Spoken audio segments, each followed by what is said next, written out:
Hello.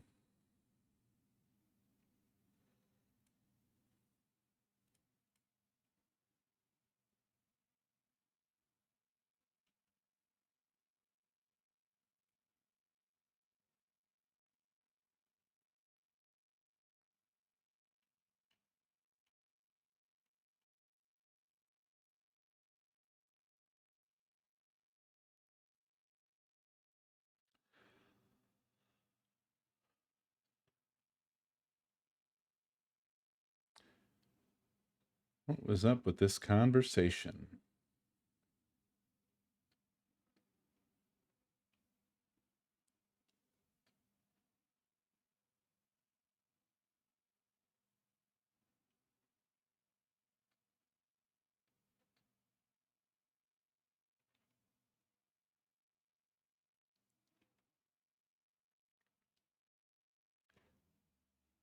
Yeah. I am 100% for everything everything that is essential to uh quality of life at a minimum probably should be a utility. And internet in my view should be a utility. Now, you know, the government and shitifying of late in the United States notwithstanding, from my perspective, uh, I think it should be quite clear by now that privatization is the enemy. Strongly, feverishly the enemy. If game, why hey? Because this game doesn't really have like a chill title screen to sit on. So hey until I switch over. But we're shooting the shit for a few minutes. But I would say that like if your issue with it being a utility is distrust of government, attack and fix your government. that's that's just the answer to that question. Um, like for instance, look how awesome privatizing power has been. That's been really cool and good. I am lying. What's crazy is that I think for your average person, they they look at what Enron did and what happened with Enron and view it as a failure. But a lot of people viewed it as a Oh prototype no. because you know Texas Power is basically Enron. Ohio Power is basically Enron. It's just Enron, but they're dodging like the pitfalls and potholes and shit.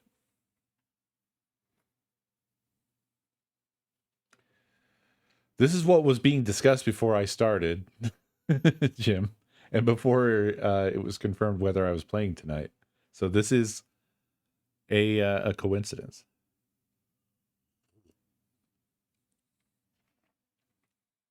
Also, I mean, this is a regular ass conversation for my stream of late. Usually, my streams start with me having a total fucking crash out and getting embarrassed and then saying, "Anyway, here's the fucking game."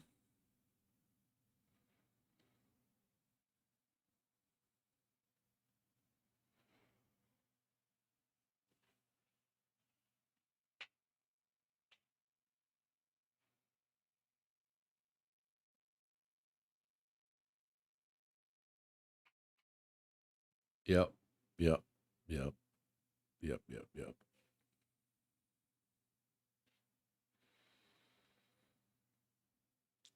Flock and internet shit are also like really high up on my list of shit that I rant about lately.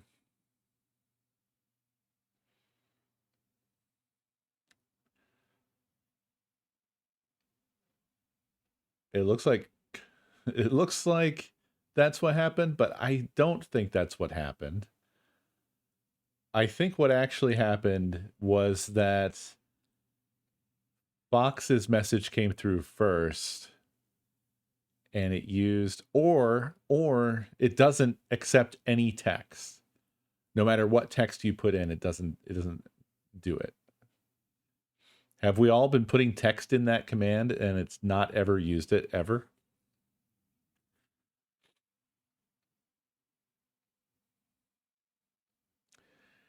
Did you know that inside of every flock camera is 2 pounds of copper and 3 grams of gold?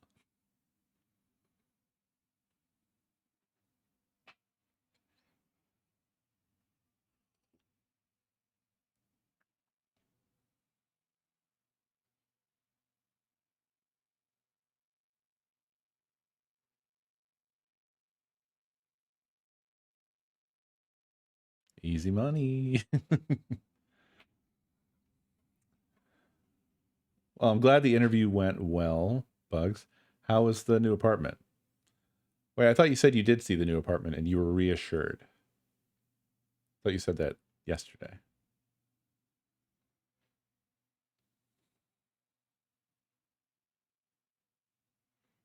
Ghibli.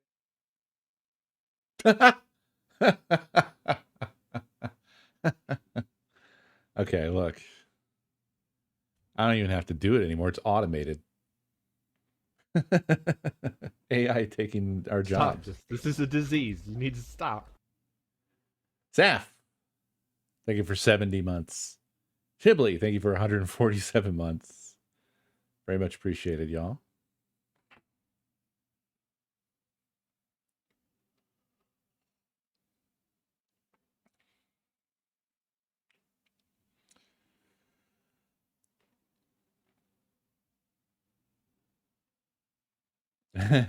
Yeah, don't opt Dave, please. Please don't opt Dave.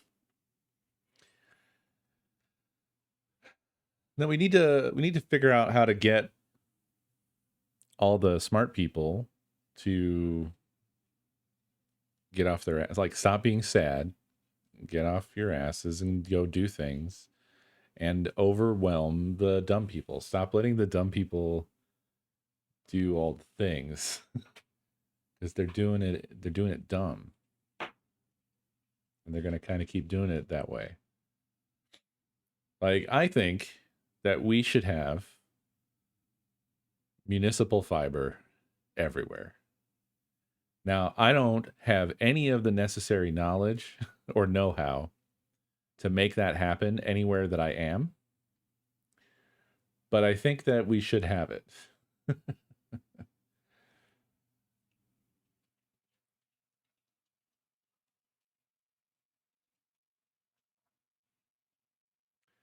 I also wish that there were more companies that were doing privacy first devices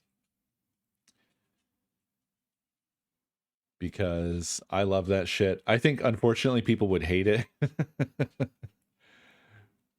Like my phone is so obnoxious to use. Yes, a municipal fire. We need every municipality needs a municipal fire. But yeah, I've made my phone absolutely obnoxious to use, and it makes me so happy. I get more enjoyment out of knowing that like trying to track me is a fucking mess than I would out of having a phone that's more usable to me.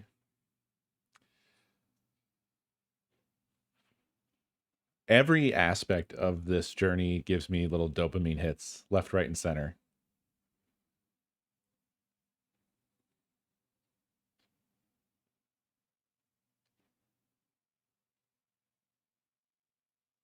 Mm.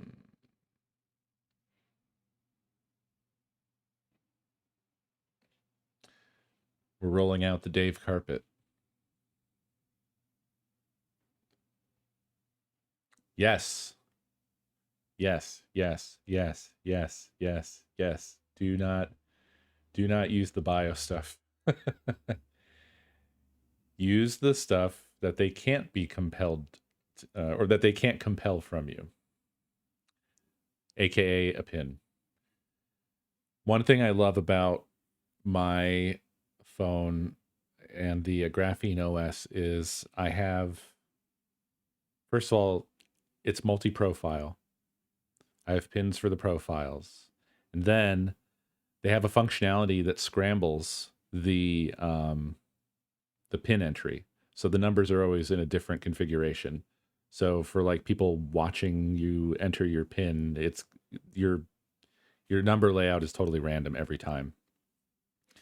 Additionally, if you have the option to don't don't have it automatically submit your pin once you've completed it.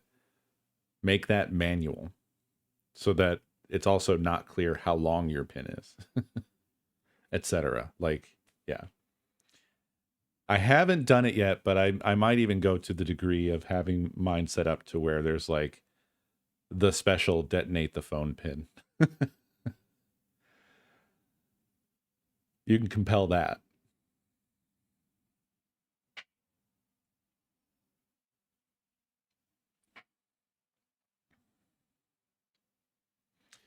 And what's cool about that is I can have my phone backed up on local only servers, so that I can, I can detonate my phone on the road and it'll be inconvenient for a period of time. But when I get home, I can restore my phone. Woohoo.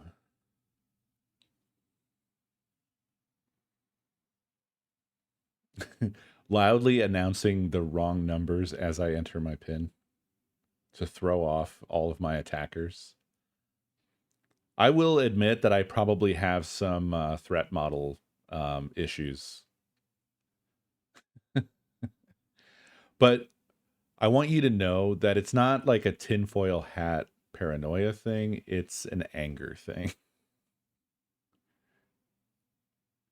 This is therapy for me.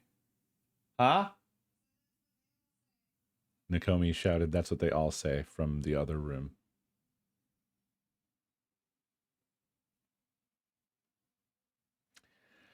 I would say, Omni, that this is not a US specific thing. Most of what I'm talking about has to do with the big tech oligarch, um, fiefdom shit, which is enveloping the world, and it's headquartered in the United States, but it's enveloping the world. You are not out of reach of Peter Thiel and Curtis Yarvin and Mark Andreessen.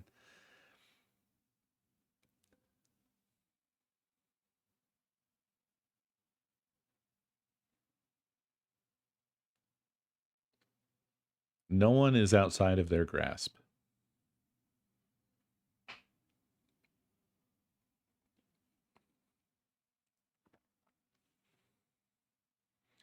No, I mean, I absolutely believe that, Felix. I just like the idea of it. That's the joke to me, is just the just imagining doing it.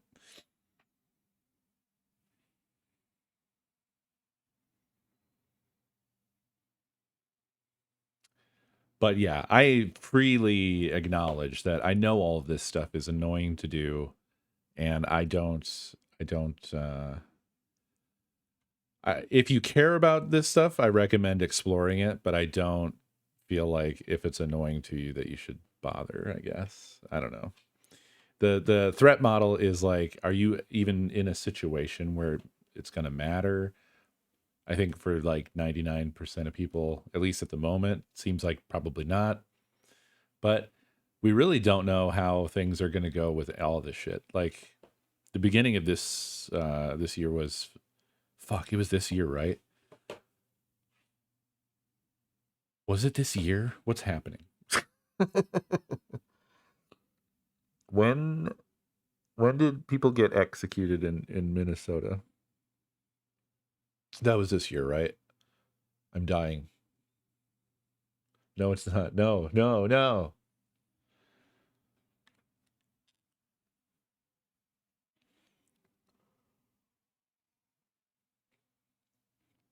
January, yeah. I had a moment where I was like, was that 2025? But no. Nevertheless, that shit was like, um, no, not that. Although, kudos for fucking remembering that because it kind of seems like the mainstream has utterly forgotten that some fucking Democrat lawmakers were executed, assassinated. Um, or one was fucking insane. Yeah, I don't know. We've been wavering through or wobbling through these insane things of like we're doing like stupid fascism. So it's not like shooting straight to the camps necessarily. It's this thing where it's sort of like wobbling back and forth because they don't have the I mean they actively push away people with actual expertise and stuff and replace them with people who like posture and lie and sell supplements. So like they're not really very effective at executing the the shit that they want to do. But many nightmares have been deployed. Many awful, horrible fucking things have happened. So it's just this crazy thing of like trying to figure out how bad is this going to get and how quickly.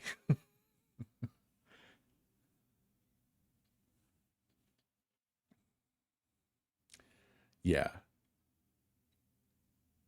Well, the amount of like the degree to which that the things Trump has done, especially lately, just to direct money into his own pocket, really blatantly and openly, have been like off the charts. Like it's not like they were really very good about hiding it before, but it's so crazy how like Iran war. I feel like I don't know how young many of you are here, but like this was more of a you had to connect the dots to understand who was the actually being rewarded behind the scenes in the case of like the Iraq war. Like you had to actually do work and figure things out to kind of build the map. Those days are gone. There's nothing's clandestine anymore. Nothing is they don't even know how, I don't think. I don't think they have the capacity to cook up a scheme or hide anything. They just do it like, oh, Trump dad said that they're gonna do the attack at 6 a.m. or whatever. I got to get on Poly Market and do the thing. Yeah, I know. I'm sorry, Dave. Look, I can't help it, dude. I fucking just start yapping, and I don't stop. I don't stop until I get embarrassed, which I am now. So I'm gonna go ahead and I'm gonna stop.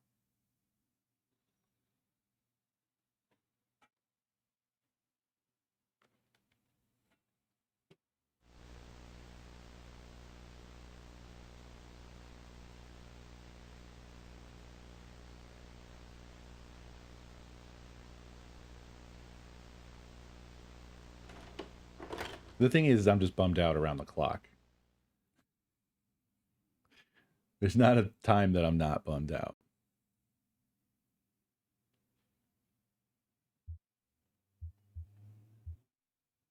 I have a blank notebook. I have a blank videotape. I have a blank audio tape. Are we starting with a choice or are these just three different memory slots?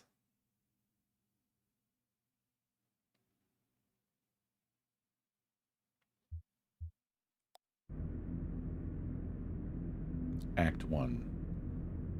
Limits and demonstrations. The entertainment here and there along the Echo in Pueblo de Nada. And then some shit from Tunic.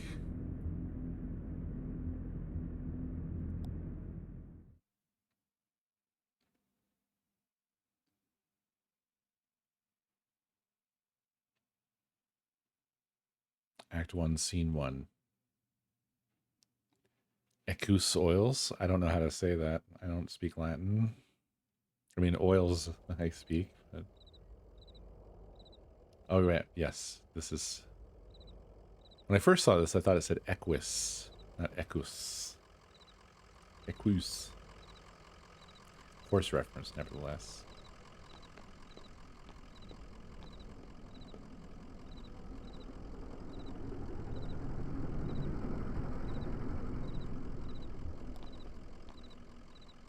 An old hound and a straw hat.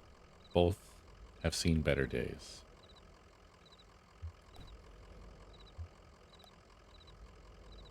A moving truck rumbles softly to itself.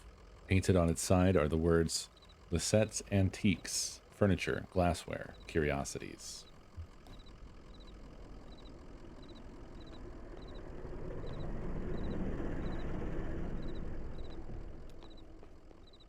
Attendant. Joseph sits between gas pumps in a Queen Anne armchair.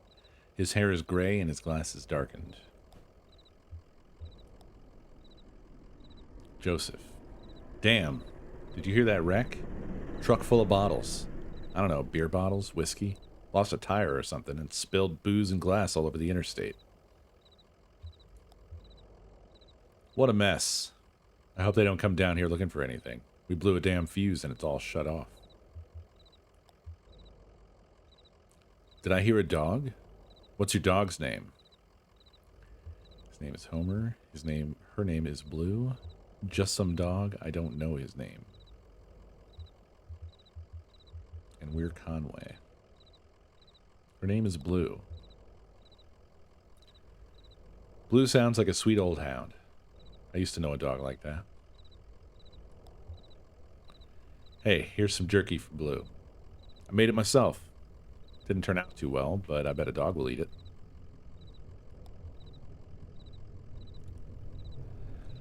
Getting late, right? I can feel the sun on my neck. I bet it's just a few feet off the horizon. Is he blind? Perhaps? His glasses are darkened. Been driving all evening looking for 5 Dogwood Drive. I've got a delivery to make on Dogwood, but I'd rather watch the sunset. I'm with this. Yeah, it's the truth. You gotta stop and breathe in that road. I bet while you're out driving, you let your eyes wander up the tree line and you just... Well, I bet you're more of a poet than old Joseph.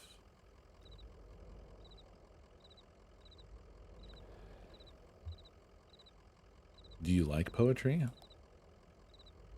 Oh, I just like to listen to the TV. I used to do a lot of poetry on the computer, but I don't have the ear for it lately.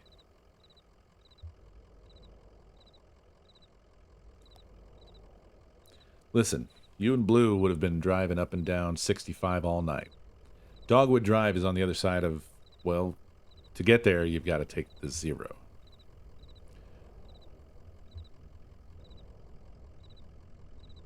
Okay, it does have something fancy. I was like, did I see something or am I crazy?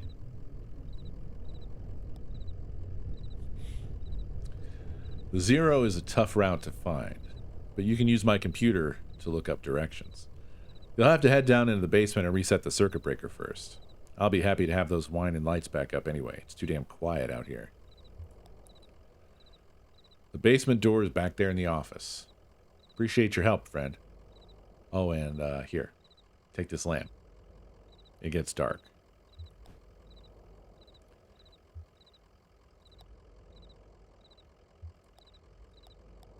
Alright. I just realized what the marker is when I click. It's a horseshoe being thrown.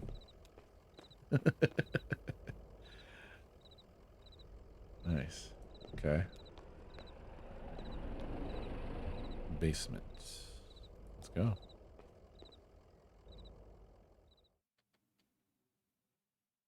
Ugh. What a basement it is. Okay, why are there a bunch of fellas down here in the basement in the dark, huh? That is upsetting. Basement people. Emily, Ben, and Bob sit in folding chairs behind a worn card table. Papers, oddly shaped dice, and highway maps cover the tabletop. Did you call? No. You Oh, said because I basement said people? basement people. It's my secret basement wife, everyone. Yeah. The way every single time I read it or say it, I keep going, is the wife the secret or is the basement the secret? Are they both secret? I feel like both. So it'd be like a closed hatch, like hidden. Yeah. And then within, there's the wife. Fish. Fish. Fish. And My plants. fish. My fish. I can never get in there and crank it ever again. Cheese. Thank you for 115 months.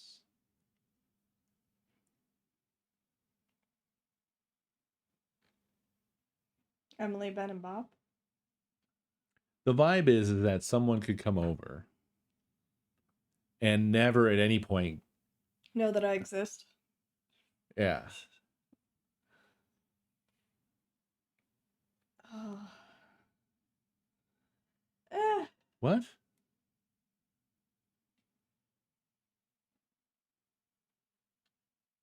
Oh. Omni, thank you for the gift sub to cheese. The way that I have to see the alerts now, it leads me to mistakes. It's just mistake prone. I misread the whole fucking thing. 115 months. That's not what happened.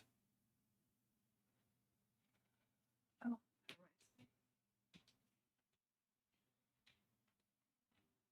I did get cheese right. That's the only thing I got right.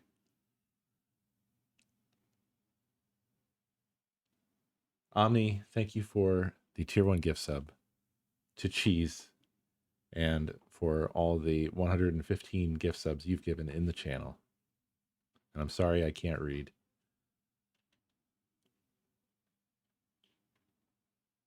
Making me the most normal normie possible.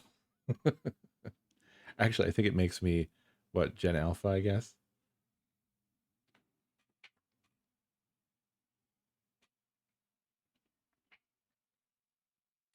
Tis quite a few. Okay, basement wife wandered off, so I guess I'm going to continue and find out who the hell Emily, Ben, and Bob are.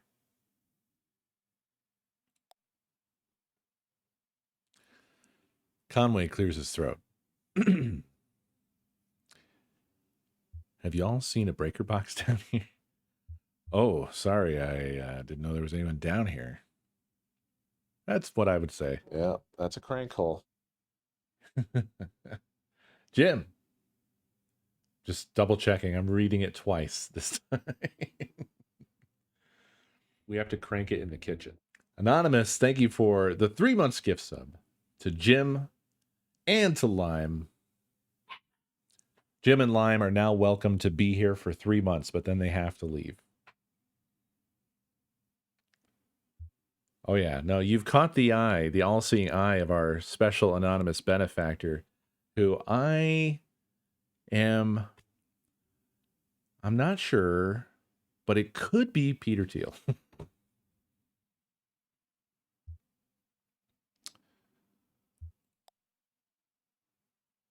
Oh no.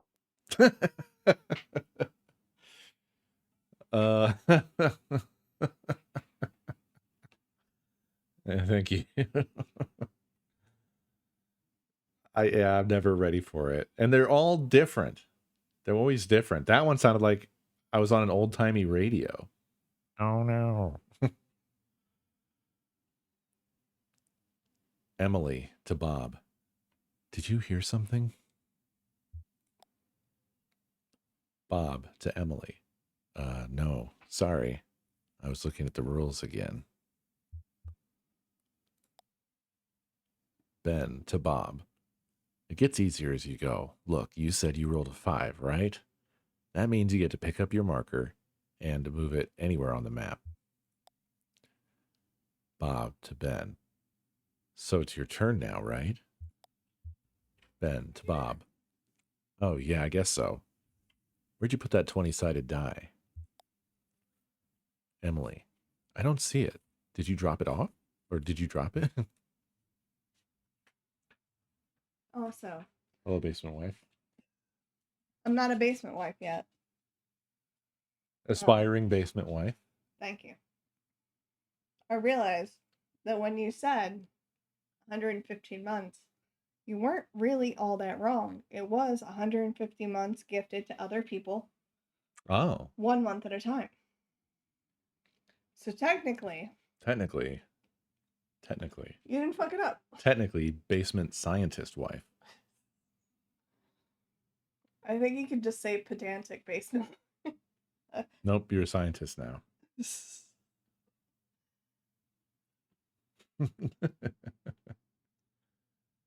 Can you give shorter amount of gift subs? You can give more, but you cannot give less than a month. It's funny that you went that way. Okay. Give 1 day. So Sub for a day. at least 115 months. That's what you should have said. Minimum 115 months. See, she's a scientist.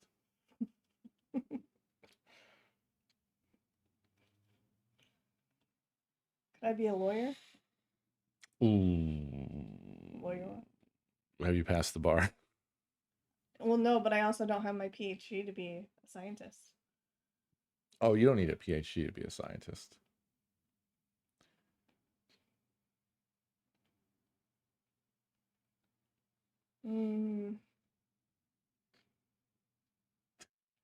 I would like to continue.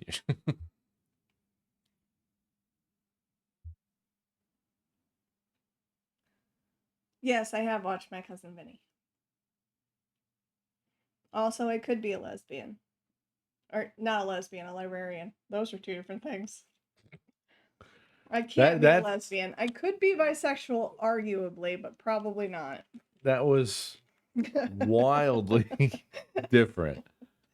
How do you mix up lesbian and librarian? I don't know. My tongue did it. It didn't even go through my brain. When you said bisexual just now, did you mean basement? No. Oh. I said scientist, not Sophic. Yeah, it's probably your fault. I assume cranking it will do nothing, right? Anonymous, thank you for the 3 months gift sub to lesbrarianism.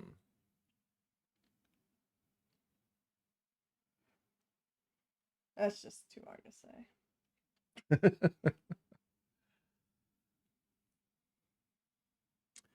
We voted today, and when we were out, we saw one of the vehicles that was parked, presumably also inside voting, had a "Do Not Tread on Me" sticker on the back of it. I didn't see it, but I believed him. We actually didn't even know that today was voting, but one of my friends... I didn't. One of my friends was like, I'm about to go vote. And I was like, it's a voting day. We should go vote. And then we left. And I was like, well, it's in either 1 or 2 spots. We drove past both of them, didn't see any voting signs. And then I was like, we should just stop because there are cars there, so it's probably there. And he's like, no. Neither of us took our phones. No. I mean, you kept going, so ultimately... What happened was I awkwarded awkwardly because I didn't know. There wasn't any indication that there was voting taking place inside, so there were people. I slowly resumed acceleration and continued on my journey. Yeah, so then we had to come all the way back home. We both then went to the same website independently. And then figured out where it was, and it was the place that I said we should stop and ask that he ignored me on. You were right accidentally. I had reason. There was logical science reasonings that I gave you. Science basement wife. It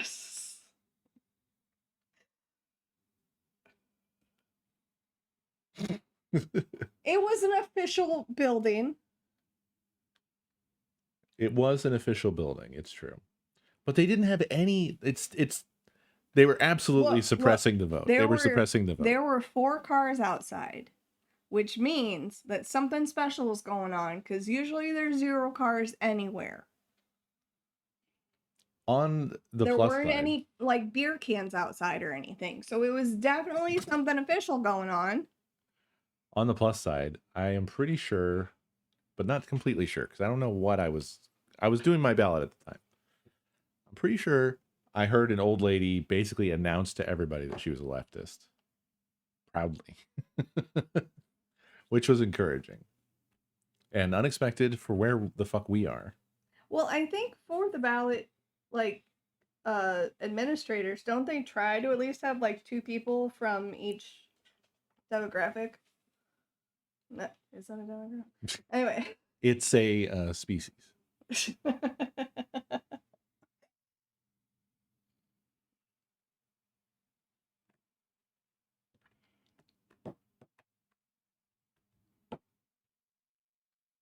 But yeah, we went and got it done. It's just primaries. I think it was all just primaries. I think there was some stuff that was like actually being voted upon. We have to take down Vivek Ramaswamy, who is just very, very obviously and blatantly a grifter. I'm gonna cut you off because you're supposed to play the game. See, I'm not allowed to be me. Every time I be me, everybody tells me to stop it and play games. Well, yeah, but you already had the time where you were you. I know. That's all day long where I just sit and grumble. Well, shoot then. Shoot. No, I actually just came in here to tell you that I'm hungry again. So I'm gonna have a chicken sandwich. Okay. Well, chicken patty sandwich. What about me? Do you want one?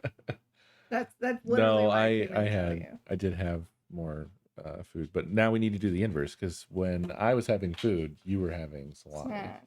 You want salami now? Yeah, I think I do. Do you want it rolled up with cheese? I sure do. With little dinosaurs. Okay. Do you want the same cheese I get little had? dinosaurs. They're dinosaurs picks. Dinosaur picks. Oh.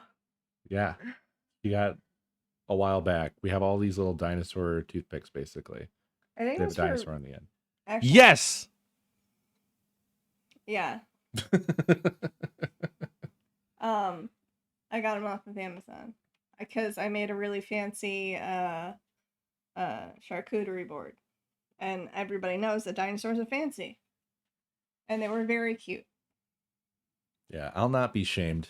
I also have flowers, I think hearts, and zoo animals that are kind of creepy.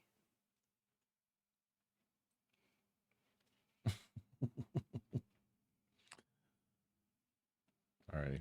Well, thank you. That sounds good. No, you didn't tell me what kind of cheese you want. Oh, I didn't know I had a choice. Yeah, so I can use cheese stick cheese, or if you want the white. I don't think cheese stick cheese would be good. The Colby Jack? I don't feel like that would work with it. Oh yeah, I do actually have. I could do provolone. That would be better. Okay, you want to do that? Why did you? What was it that? Was it the Swiss? But that's so far from Swiss. No, it's not. Yeah, it is. Provolone is not. Provolone is so close to Swiss. It is. Almost It is the not. same It is cheese. not Swiss without the holes. It is not the I'm same not cheese. saying it's that, but it is very close. It is not close. It is close. I know Swiss and I know provolone, and they are not friends. Not all Swiss is sharp. Provolone, yeah, provolone is Swiss adjacent. Just because it's white? No, they have a very similar flavor profile. I don't know that I agree. Swiss has a more of I don't know. It's there's like a tangy taste. Bittery tang-ish kind of thing going on. Provolone doesn't have that. Like at all. But the underlying flavor, other than that tang, is very similar. I I mean, I'm gonna have to test this at some point now. Okay, because I look, mean, off in the of memory, I really in don't the agree. things that Swiss goes with, provolone also works, and vice versa. Okay, I mean, I'll allow that, I guess. I definitely feel like that's yeah, because like Colby Jack for me is not gonna work in this situation. Yeah. But you know, any like Swiss or provolone would work, yes, for what you're proposing. Also, I'm science cooking basement wife, so I should already have complete jurisdiction. Your title is becoming a paragraph very It rapidly. really is, but I'm kind of okay with it. Right. Well, they want me to play the game, so I'm gonna play the Do they? Because I. Okay, I'll be back. All right. Lovers you. All right. Secret science basement cooking wife.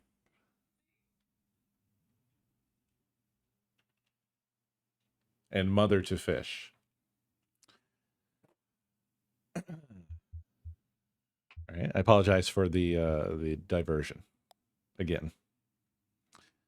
It should be easy enough to find. It glows in the dark.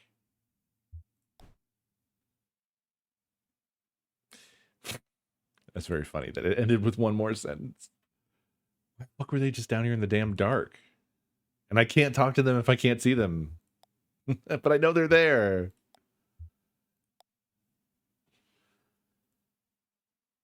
Conway clears his throat, but gets no response from the people at the table.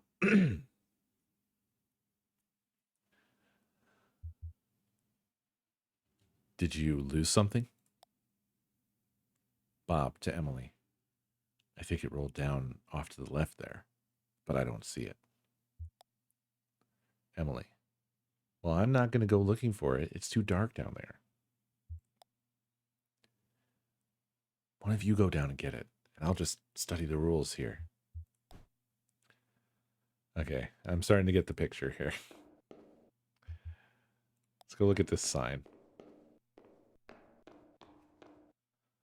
A dusty, rusty sign is bolted onto the wall.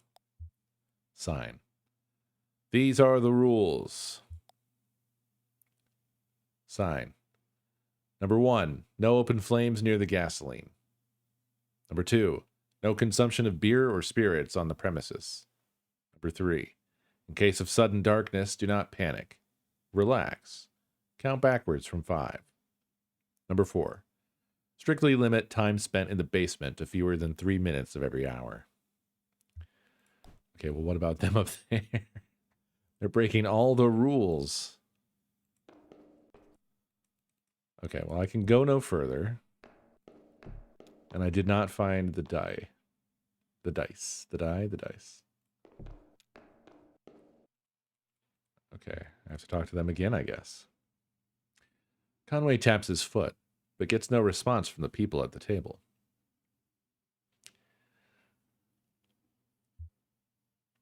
What kind of game is that? Ben to Emily. I think you were right about the instant crisis rules. There's a whole separate table of them in the back. Bob. I don't like that rule anyway. It's not fun. It's just random and frustrating.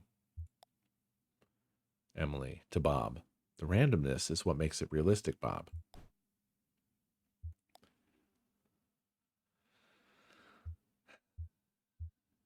You seem pretty focused on that game. Emily to Ben. I still don't understand how you win. Ben, reading aloud. Roll the 20-sided die once for each player and refer to Appendix C, Table of Psychogeographical Anxiety Address Correlations. Locate the resulting street addresses on the roadmap and move each player marker to the appropriate location. That doesn't help.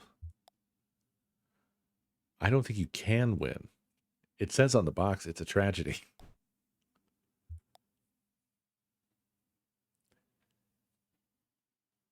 Conway crosses his arms. You said you're missing a piece? Emily to Ben. Okay, so just to get started, we need that 20-sided die. Ben. Yeah, that gets us on the road. well, hopefully. If you roll a 1, you drive into a ditch. If you roll a 2 or a 9 or a 12, you have to write down a new anxiety and roll again. If you roll a 5, you get to move your piece anywhere on the map you want. Emily, Bob, go get that die. It's too dark down there. Ben to Bob. Well, that should make it easy. The damn thing glows in the dark.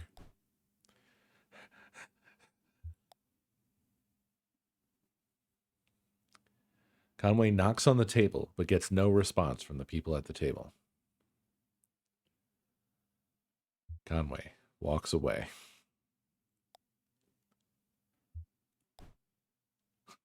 I mean, I can't. If you could just move your chairs a bit, I can scoot right by.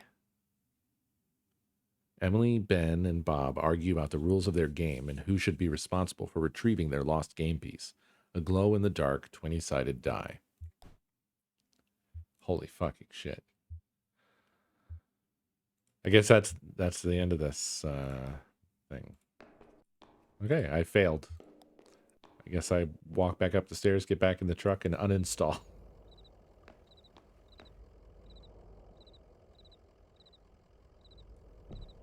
Hey, did you know you have some basement idiots? You have secret basement idiots, Joseph?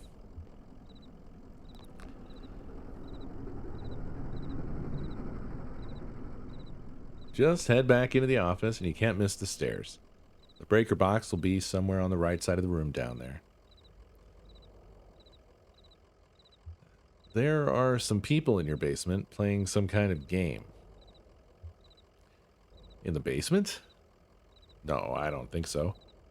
Maybe that lamp light is playing tricks on you. You kidding? Are you kidding me? Wait, are they really just not there if I don't have the lamp on?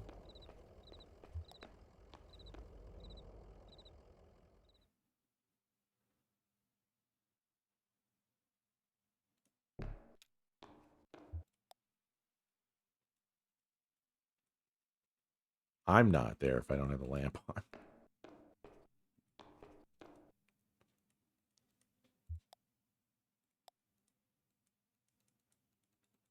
No, I can't. I can't get by even with the lamp off. That ain't it.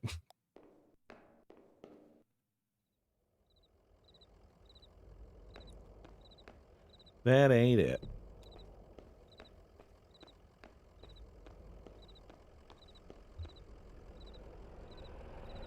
Oh, but let me just sneak right past you there.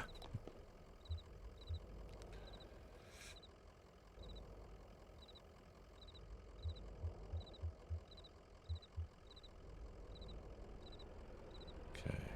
Well, this is indicating that I'm perhaps a stupid, dumb idiot. Let's see what the other dialogue has to say. Why can't you fix the lights yourself? Well, it's true. I know that basement pretty well. But last time I got to repair work down there, I crossed the wrong wire and took out half the traffic lights in Elizabethtown. It's that damn electric company. Consolidated. They plug everything together in one big grid. Too many eggs in the damn basket. So now I'm a little circuit shy is all. Anyhow, I appreciate your help.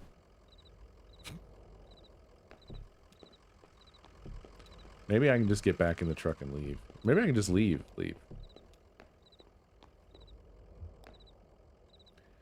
An interstate highway, 65, running from Alabama up to just shy of Chicago. It ought to be quitting time in this part of Kentucky, but the daylight just won't shake. The sun just won't go away.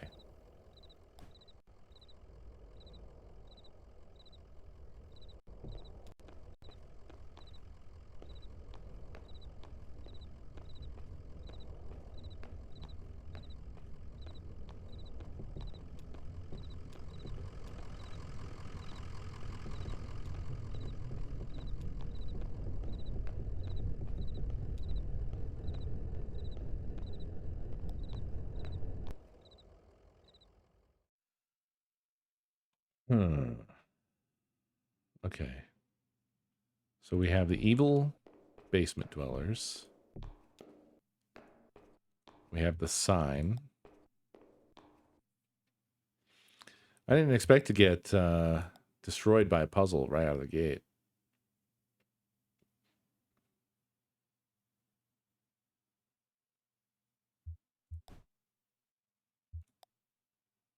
Ah, it glows in the dark. I am stupid. Conway picks up the glowing 20-sided die and inspects it. The number 5 is facing up. It's just a small piece of plastic, but it has a reassuring, almost comforting weight. He places the object in his jacket pocket.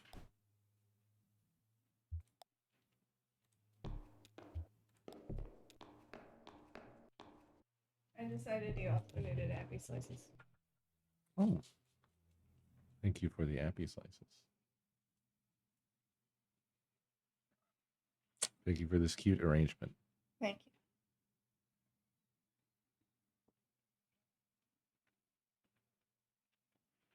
you. I have an appy slice.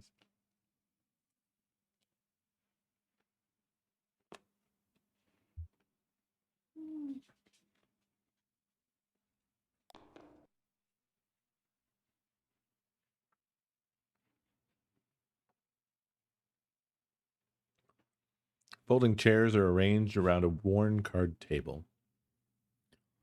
The chairs are empty and the surface of the table is bare. Conway places the 20-sided die on the table.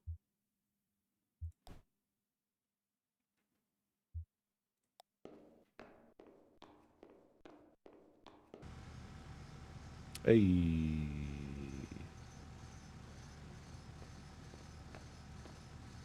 We have dang did it. I like that this is... Is this how gas works?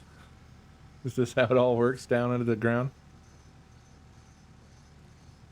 Just a bunch of fucking crazy barrels, I guess, being grabbed from deep inside the earth. And then being dumped into apparently these tanks shot up here.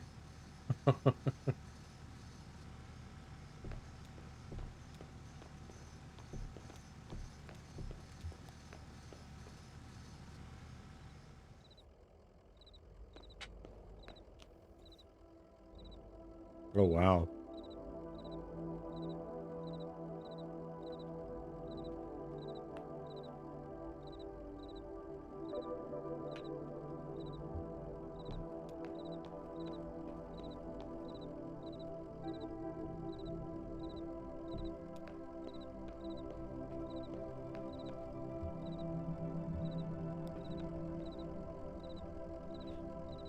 There it is.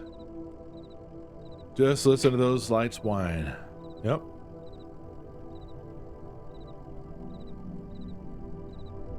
There were some people down in your basement playing some kind of game, but they're gone now. So you insist on it, do you? All right.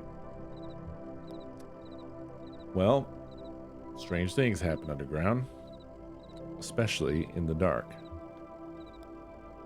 So, computer's in the office. You're looking for Marquez. She knows her way around those roads. She'll get you to the 0. The password is... Damn.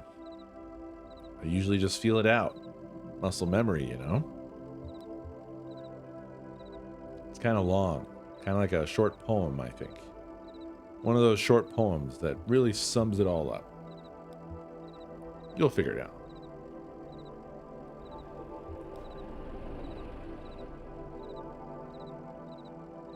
Okay.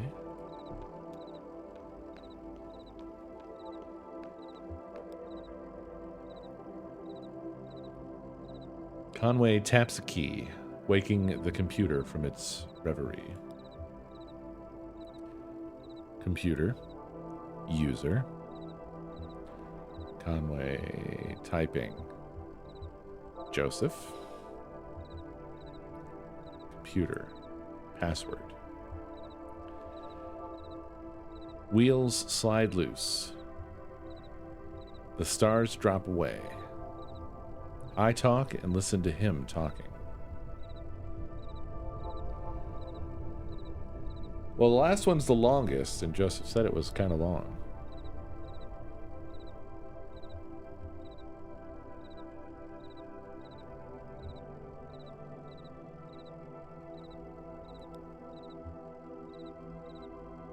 Oh, it's multi-part. Okay, well, I didn't know that.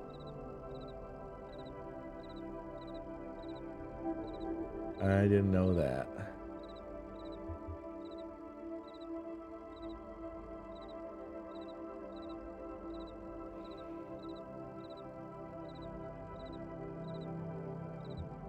It's late.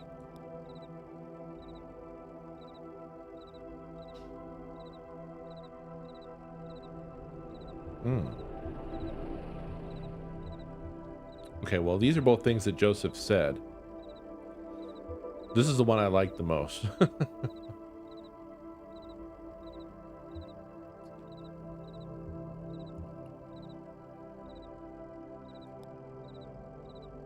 Oh, okay. Joseph shouting. How's it going in there? Figuring it all out? Sure you are. Conway typing. Messages. Message 1 is from Donald at hotmk.mail. Hotmuck.mail. Message 2 is from accounts at consolidated.mail. Read message 1. From Donald at hotmuck.mail. Subject, fragments dim of lovely forms. Message. Joseph, I know it's been a while, and I know you're still sore, but there's a whole world in here, and we need your help to unmask it. Yes, the caves are cold and damp, and we are old and lame. Never mind. I can't remember why I even started writing this. I miss those days in the lab with you and our dear Lula. Maybe you found your own Xanadu. Well, so have I. End of message.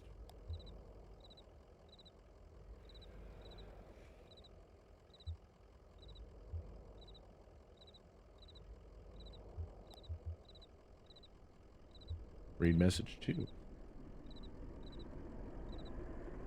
From accounts at consolidated.mail. Subject, account standing, urgent. Message. Dear Equus Oils, this is an urgent automated message that your account is overdue by more than 14 days.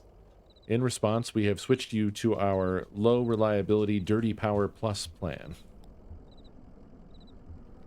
Consider making a payment immediately to obviate the need for us to switch you to Sustained Brownout Select. Sincerely, your friends at the Consolidated Power Company. End of message. Exit messages. Address book. The Zero. Address The Zero is not real.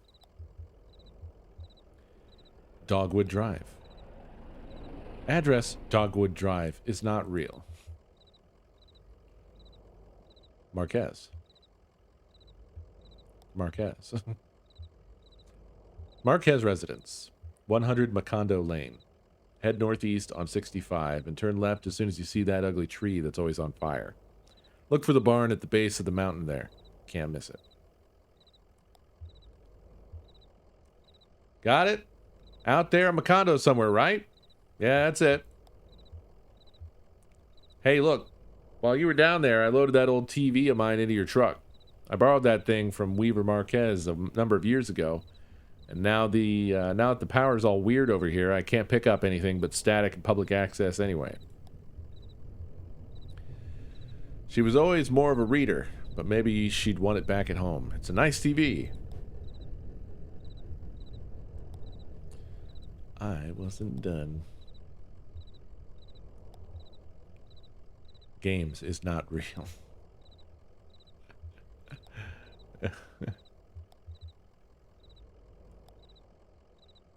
Okay. Now I'm done.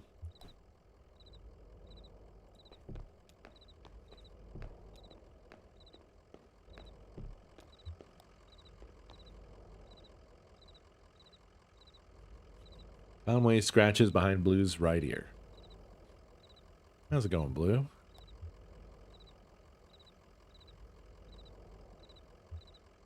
How about a treat? Here's some jerky from the gas station attendant. He reminds me a bit of your old man, Ira. He was a good man, a good boss.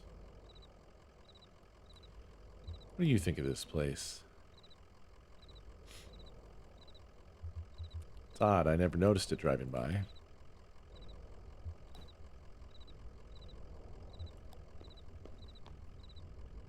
Sun's gone down. You and Blue better get on that road if you're gonna make your delivery. Guess so. Conway has places to go.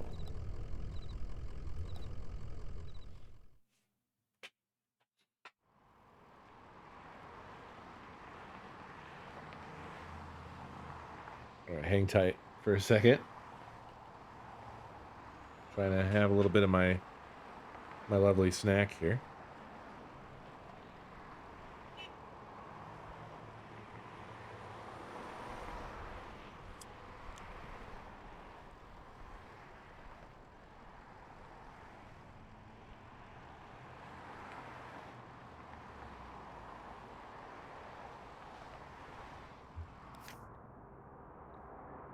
Head northeast. Turn left as soon as you see that ugly tree that's always on fire.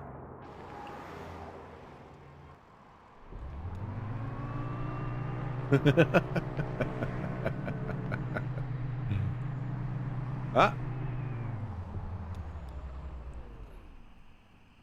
A tall black oak burns on a hill above the road.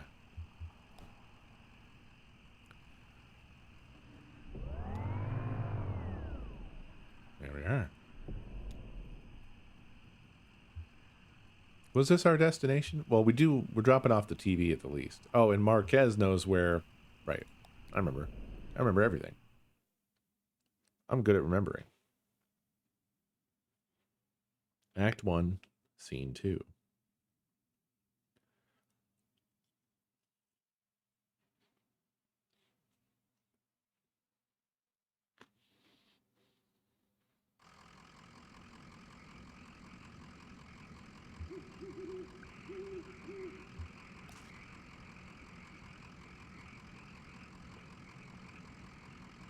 Pretty dark out here, huh? So I guess we just head up the path here. The farmhouse is up the hill a bit.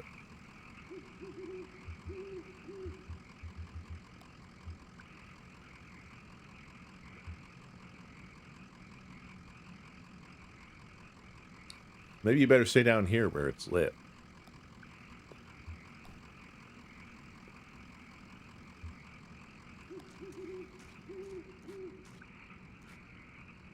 Street lamp lights the base of a dusty path leading up the hill.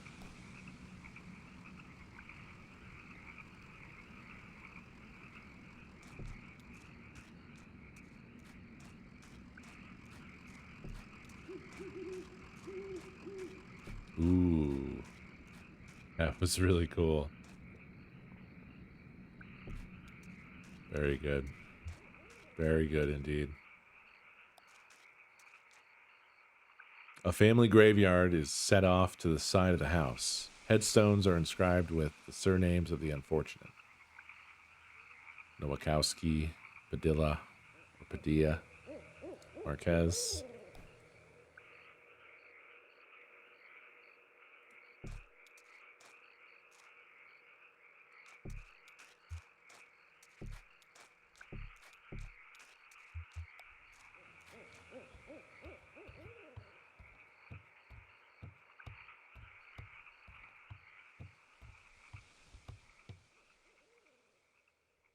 Side light switch. Jesus, storming into the house. Weaver. I was just thinking what a lovely house we have. Do you like it? Have you been here before? Did you happen to see an owl? Sure, it's a nice house. I know. I like the large beams that run across the ceilings. I like to sit in the house and think of the hills and bluffs surrounding us. Like a cradle. There used to be another house here, but we had it destroyed, and we built this one. It was very expensive, and we got quite underwater. What do you do for work? Is it too difficult, or do you like it very much? I was once a mathematician. Are you looking for something in particular here? I drive deliveries for a small antique shop. Weaver. I believe it's hard times for a small antique shop. It's hard times everywhere, even out here on our little farm. My parents stopped paying the bank a while back. I shouldn't even be here, but I just stayed.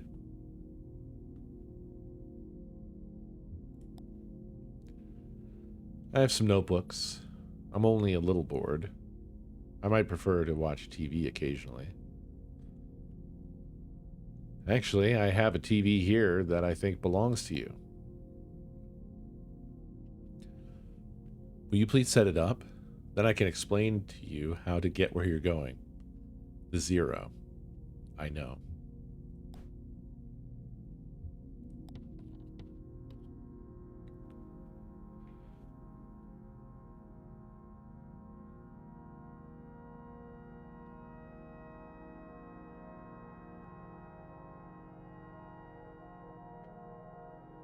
Wow.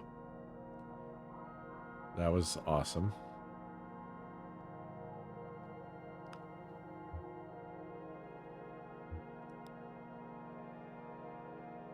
That's not how it's supposed to look. You've made a mistake setting it up.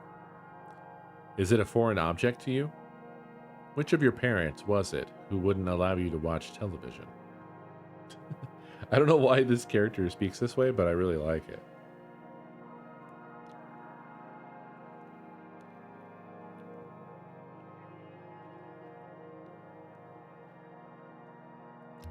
I know how to set up a TV.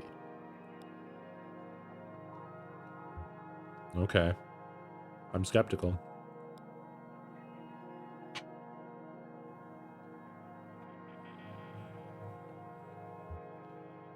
You have it all backwards. I'm not surprised. Are you? Have you been paying attention? I don't think you have. It's time to start paying attention now, Conway. Look closely at the television.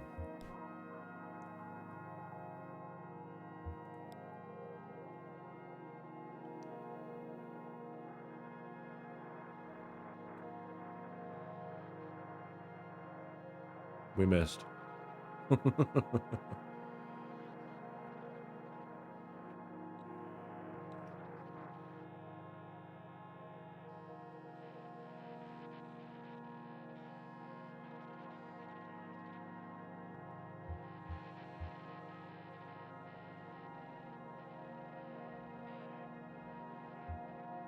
Hey.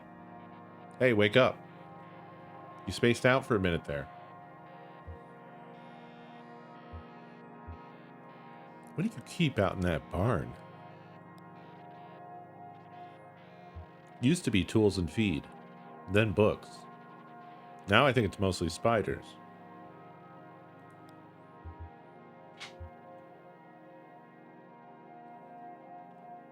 That TV is picking up the wrong signal.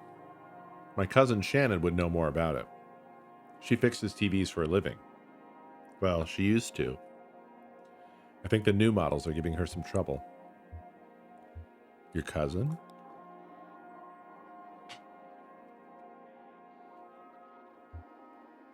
That's my father's brother's daughter, Shannon. We're about the same age. Well, we used to be. She's older now. She has a workshop up north a ways, by the lake. Right where Peonia and Wax Road meet. It's a big bait and tackle shop, and she fixes TVs in the back. Do you like fishing? Honestly, I'm not convinced you should bother with the zero. I'd much rather you find my cousin and fix my TV. but I'll get you headed the right way. So it's pretty easy. Get back on 65 heading north, then take the first right after the artificial limb factory. From there, your arrival at the Zero is basically inevitable. Nice to know you, Conway. Keep your eyes open, especially in the dark.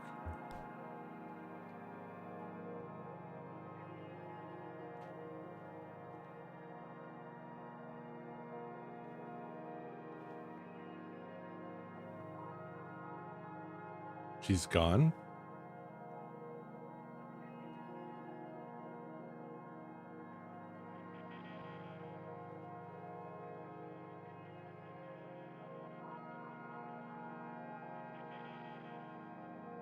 Her car's gone.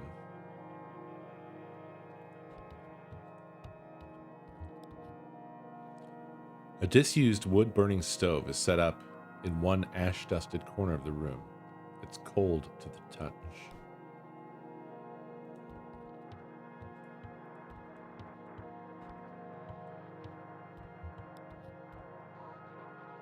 An abandoned spiderweb stretches across the bottom of a saucepan. A skillet is seasoned with dust.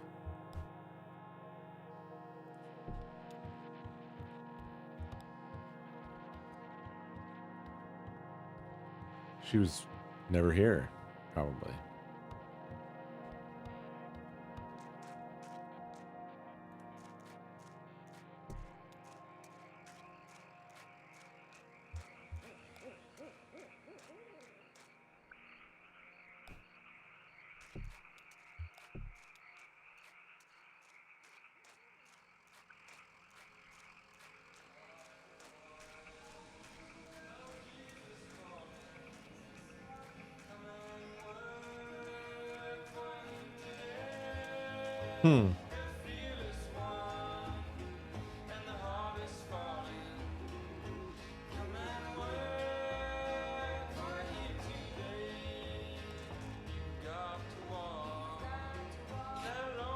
There's some horses out there behind the house.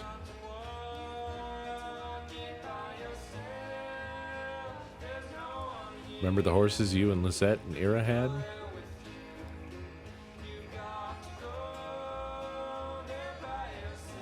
I miss them sometimes, the horses.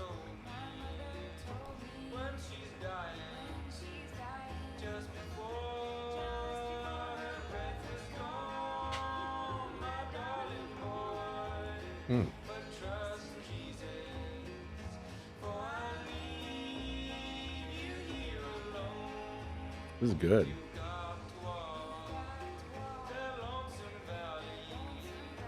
Probably destroying the VOD right now.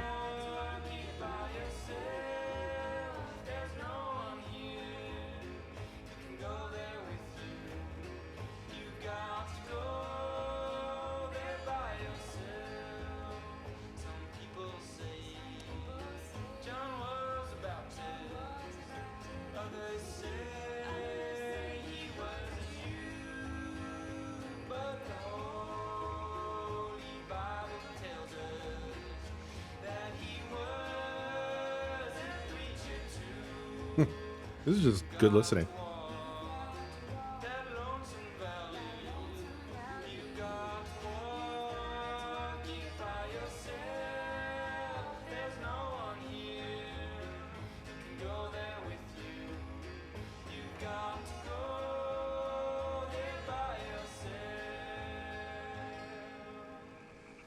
That was nice.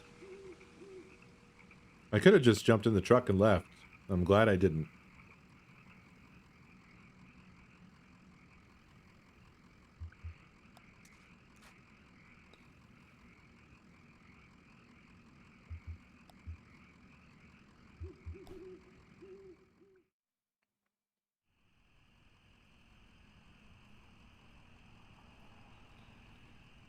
There's so much road. Do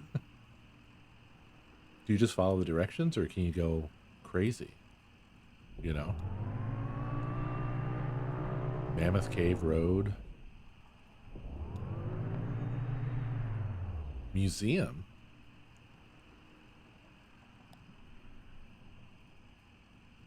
The sign in front of the building just reads museum.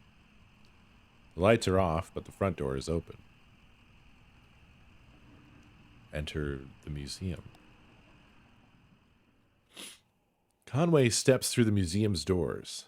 A few feet inside the museum doors, the ambient sound of the highway drops sharply away. The room is cold, dark, and still. A book lies open on a table in the center of the room. An open hallway extends to the left. Large glass doors bar the path ahead.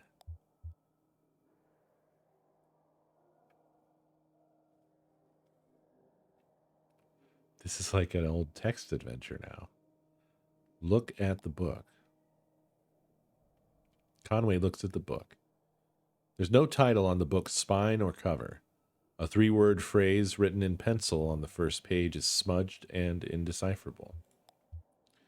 On the first page, someone has left an ink drawing of a horse. Several dozen blank pages later, at the end of the book, is an elaborate ink drawing of a one-legged man working an antique adding machine surrounded by whiskey bottles. Walk to the hallway. Conway walks down the hallway to the left. Conway's steps echo against the hallway's marble floor and arched ceilings. Plexiglass boxes line the walls. The hallway dead ends on a darkened display case.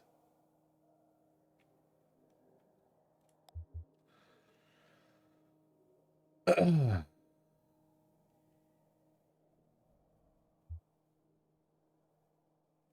at the boxes on the walls. Conway examines the boxes on the walls. The first box, just a few feet into the hall, contains an assortment of bird wings. Some are missing feathers. One large, brightly colored wing almost glows in the moonlight. Its feathers are intact, but a piece of bone pokes awkwardly out from the tip.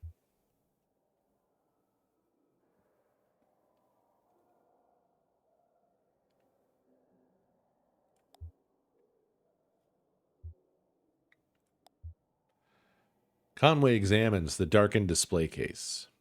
The display case is several yards wide, but just a few feet off of the ground. It's unlit, and back in this corner of the darkened museum, very little moonlight creeps in. A gold-plated plaque on the surface of the case is a bit easier to read. It recounts a short history of fowl hunting in the region, and then speculates abruptly about the nature of addiction.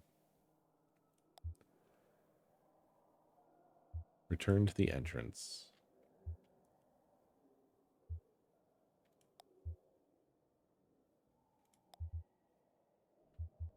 Walk through the glass doors. Conway walks to the glass doors. The glass doors won't budge. To apply any more force would likely break them. Force through the doors. Conway applies more force to the doors. The glass shatters. Somewhere ahead, a light switches on. After a moment, it switches off. The room is dark again, and the floor is covered in broken glass. Walk through the glass doors. Conway walks through the broken glass doors. Broken glass grinds under Conway's boots as he walks down the hall. He has the feeling of being in a larger space. Very little light reaches the far end of the hallway. Feel the walls. Conway runs his hands along the walls. The walls are completely smooth and strangely warm. Conway can feel his breath and sweat condensing on the surface. Feel the floor. Conway kneels and runs his hands along the floor. The floor is completely smooth and strangely warm. Conway can feel his breath and sweat condensing on the surface. Return to the entrance.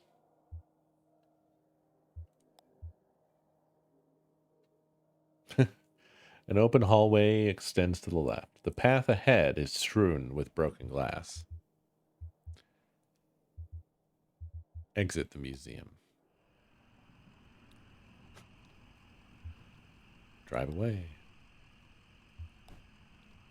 That was a fun little diversion.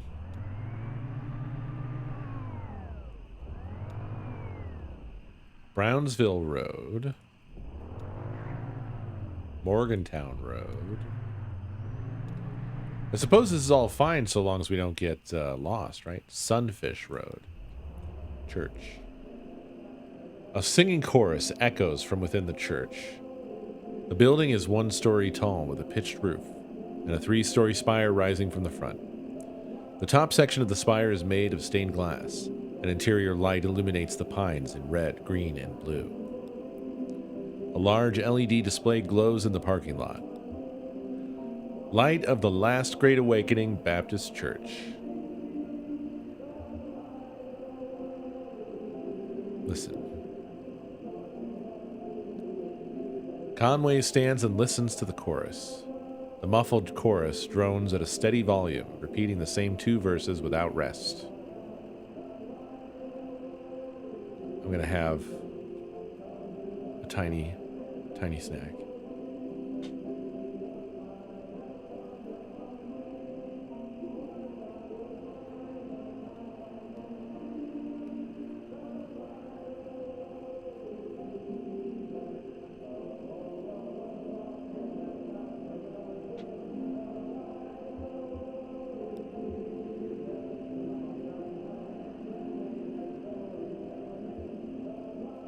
Conway approaches the church doors. The front doors of the church are modest and worn. They are locked. Walk around to the rear of the building.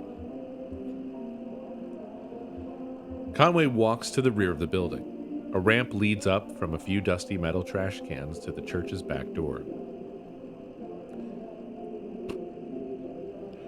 Look in the trash cans. Conway opens a few of the trash cans and looks in.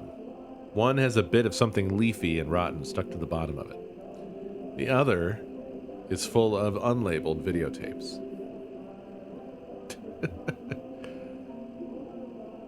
I wonder if this will be the same. I'm going to try it. It is the same. Enter the church's back door. Oh no. Conway pushes open the back door.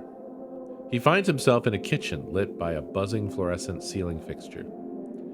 On the counter are a plate of moldy bread and an empty Dixie cup flecked red around its waxy rim. A set of swinging plastic doors on the far wall lead out of the kitchen. Walk through the plastic doors.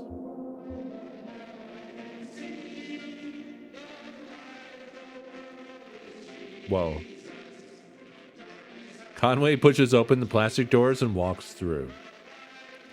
Vacant pews sprawl unevenly into the church. A small raised stage lies to Conway's right, bare, except for a tape recorder.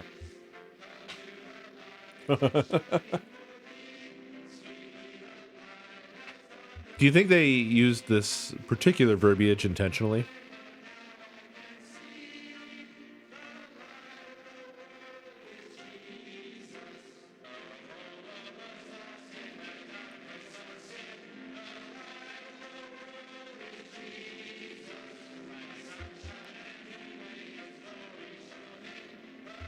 The tape recorder's power cord runs to an outlet near Conway's feet.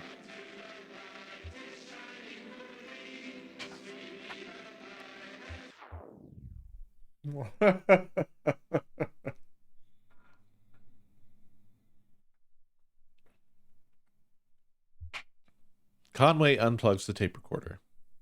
The singing stops. The lights fail.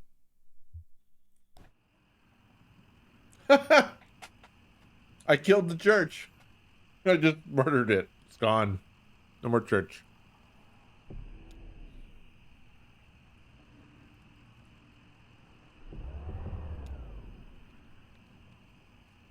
Okay. So there are limits. It won't let us go off into the dead ends. Sunfish B Spring Road.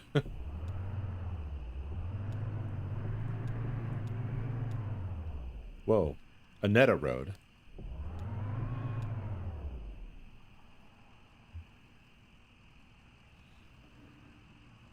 I love how this is all animated.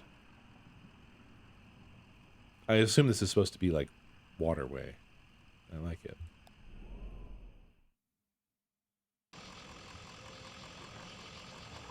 Oh.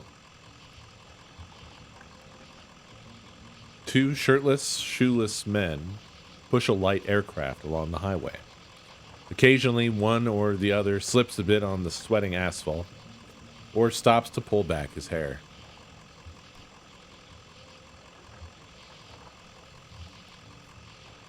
The rubber is almost worn away. Soon, these men will be dragging this airplane. The men are nearly broken.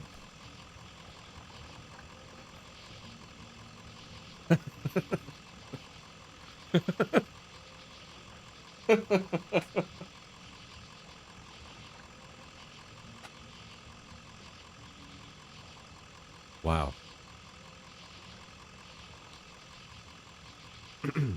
There's nothing else that I can do. We're just observing, which I find both fascinating and lovely.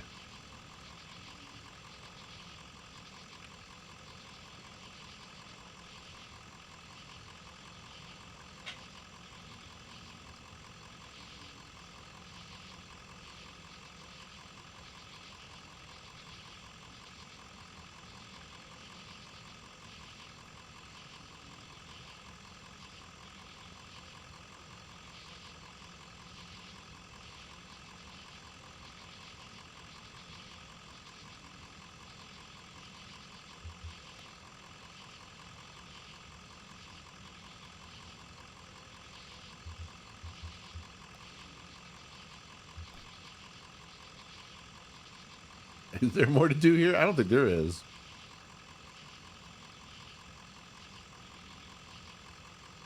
It's funny that they give you that option just to fuck with you, I think. There's nothing else to do.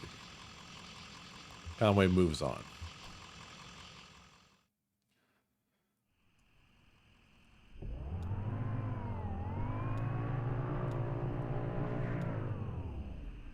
Peonia Road.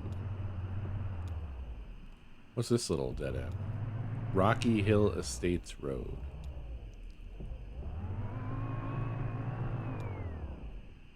Whoa, we went off-road for a good distance right there.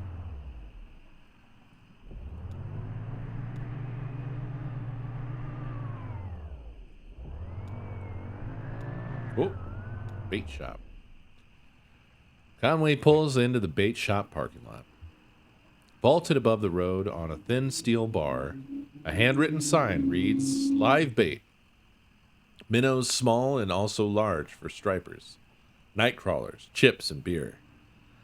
A green flyer hangs loosely from a bit of a masking tape at eye level.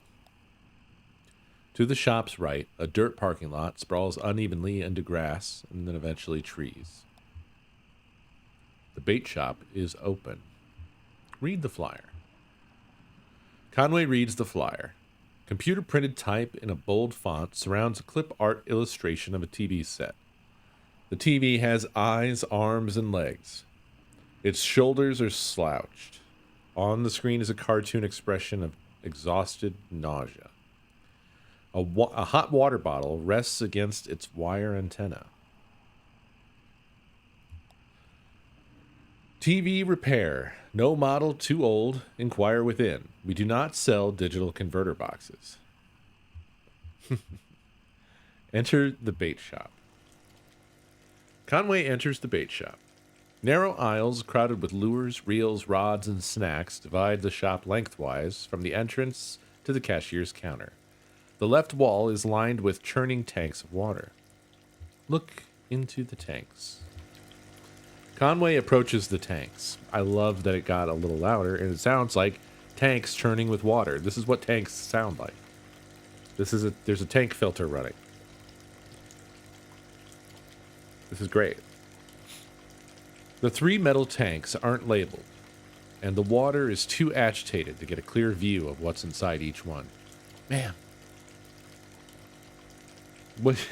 Sorry, this is like right in the middle of reading this, but like, what I keep thinking of while I'm doing this is, it would be, this will just not happen. But you could sort of remaster ye old text-based games this way, right? Like, what if this was just the way an interface looked for a remaster of any old text-based game, but it had, like, incredible audio design to just go with it? Yeah. Like Zork or something like that, right? Or another really great one would be like Hitchhiker's Guide had a pretty great text adventure and would absolutely have so many possibilities for audio design that you could do.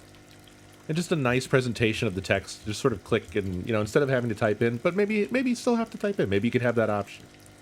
I feel like you could do it because this is great. Like, this is perfectly engaging to me. And I love that there's this weird mixture where we've had the sets, the scenes, and then we have these sort of side things that are all like essentially no different from text adventures. Anyway, sorry. That was a diverging thought I had. The 3 metal tanks aren't labeled, and the water is too agitated to get a clear view of what's inside each one. The contents of the first tank are vaguely gray. The second is a muddy pink. The third is clear, but shiny silver flecks occasionally flash along its surface.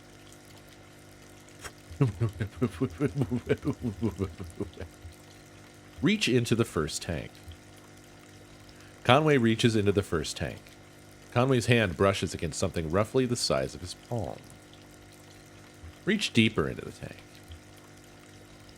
Conway reaches deeper into the tank. Conway's hand comes into contact with a scaly, uneven surface. As he runs his fingers along the bottom, a bead of sweat bridges the inches from his temple to the water's surface. Something bites at his forearm. He recoils. Reach into the second tank. Conway reaches into the second tank. Conway's fingers slip through something fleshy but inert. The sensation is nauseating. Reach deeper into the tank. Conway reaches deeper into the tank. As his elbow passes into this pinkish mass, he realizes he's about to be sick from the smell and pulls away. Reach into the third tank. The water seems to tremble with life. Conway can't tell if his hand is being nibbled by fish or massaged by the artificial current. As his eyes near the surface of the water, he can see something colorful glowing faintly at the bottom of the tank. Reach deeper into the tank. A tremor spreads from his elbow out to his fingertips and up to the base of his shoulder. His vision flickers. The water is running warm under his skin now, and he has the sensation that something is about to snap. His eyes close. He lays on a rooftop, new shingles rough beneath his back, swelling in the noon sun. He is exhausted. They must have started before dawn. His legs are sore from holding stable on the uneven surface, his wrists from breaking old sealant, his fingers from carefully lifting shingles to hammer down new ones. His boss, Ira, yells from the idling truck below. He shades his eyes with his hand. A beer would be good. It's barely past noon, but he's worked a full day already. What could the harm be? Maybe a shot at the counter, just to get his eyes open. Then a beer. He could offer to drive into town for lunch and stop at that place on Cumberland. The cashier pushes Conway roughly on the shoulder. He's been talking, yelling, maybe, but it's all an echo now. Conway looks up, his neck stiff with pain, his right palm still tingling. The cashier points to the tank, then above it to a few holes torn in the wall, nail holes from which an electric sign has come dislodged and fallen into the water. He helps Conway to his feet, looks at him pitifully, and returns to the cash register.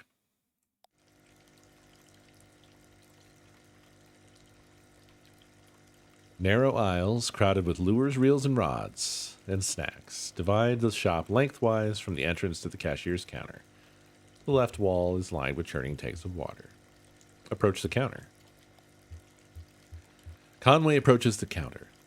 A wiry cashier stands behind the register, preoccupied with a Sudoku puzzle. Ask about Shannon Marquez's workshop.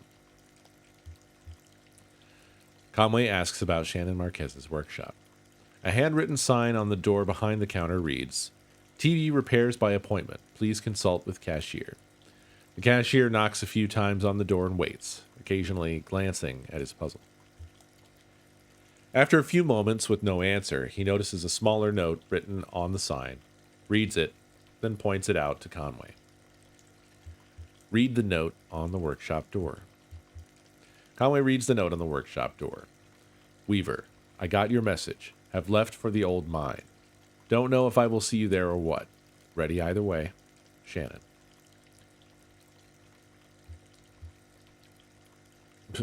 It's weird that this is an option again. That's fine.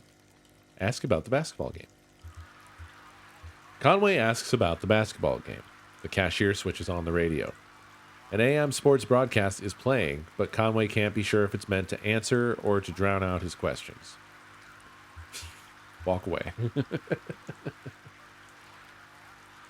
Leave the shop. Conway leaves the shop.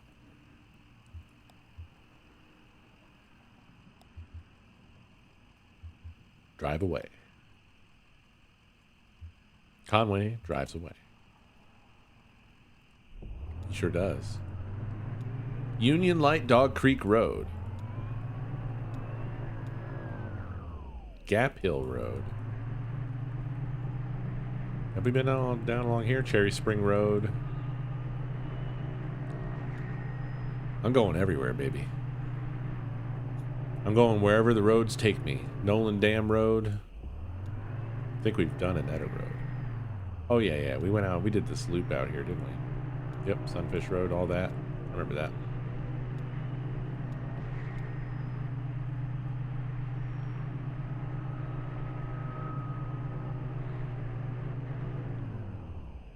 Chalabete School Road.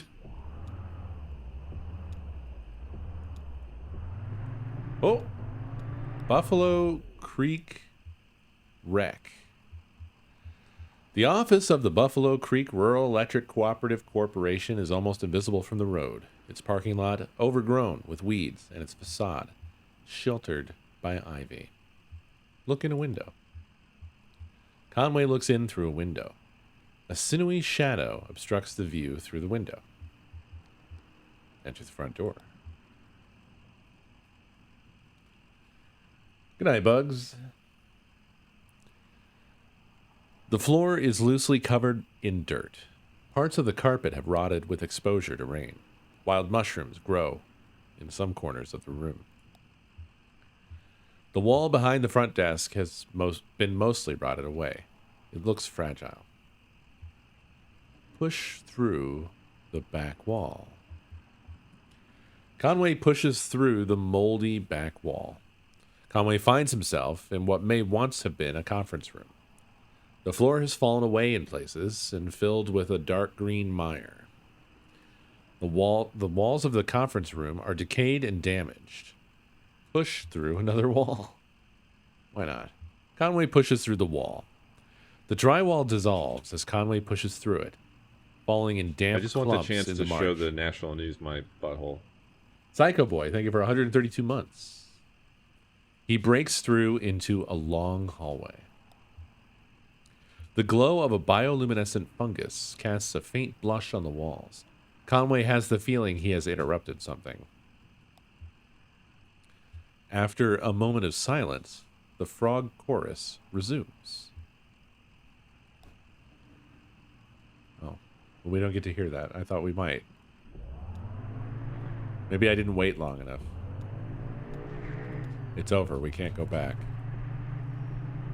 I've blown it. I destroyed it. I ruined our chances of hearing a frog chorus. Back on Interstate 65. But that's not where we're trying to be.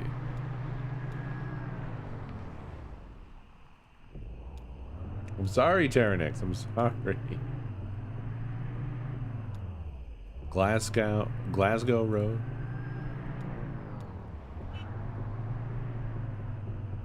Vine Street. Smiths Grove, Scottsville Road.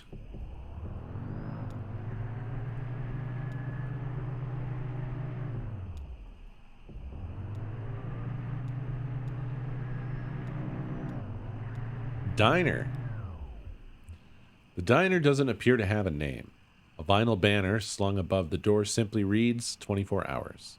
It only has one window, behind which the blinds are tightly closed. Try the door. Conway tries the door. The door swings open easily. A bell rings nearby. The interior of the diner is pitch black. Wait a moment to adjust to the darkness, or walk the fuck in. Let's walk in. Conway enters the diner and closes the door behind him. Someone shines a flashlight in Conway's eyes. The light is almost immediately blinding, but in the instant it switches on, he can make out a few figures inside. Two old men in trucker hats sit in a corner booth with a checkers board set on the table between them. A young woman standing behind the counter in an apron must be a waitress. The cook stares blankly from the kitchen. The door slams shut, and the room is dark again. Try to open the door and leave. Sit down at the counter. Conway walks in the direction of the counter. He hits his knee on something hard and metallic, winces quietly, and then carefully finds his way to a stool. He places his hand on the counter. Another hand, a young woman's, rests itself on his. She guides his fingers to a laminated menu. Conway closes his eyes, opens them, maybe closes them again. Impossible to differentiate. Order coffee. A cup of coffee would do it. Black. Oily even. Hot. Familiar diner coffee. Conway runs his hand down the menu. The surface is uniformly flat and slick with condensation. He feels a warm hand against his cheek and freezes. Her fingers run across the stubble of his chin. He feels like apologizing. She leans forward, and so does he. I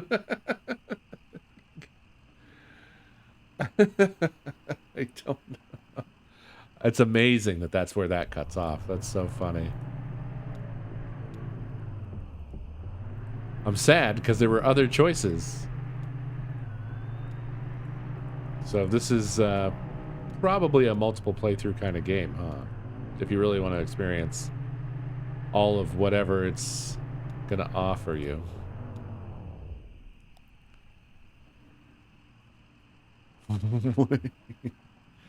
It's back again. The exterior of the Barren River Rural Electric Cooperative Corporation is a dingy beige, sprinkled with fading graffiti. The front door hangs open from a broken hinge. The windows are dark.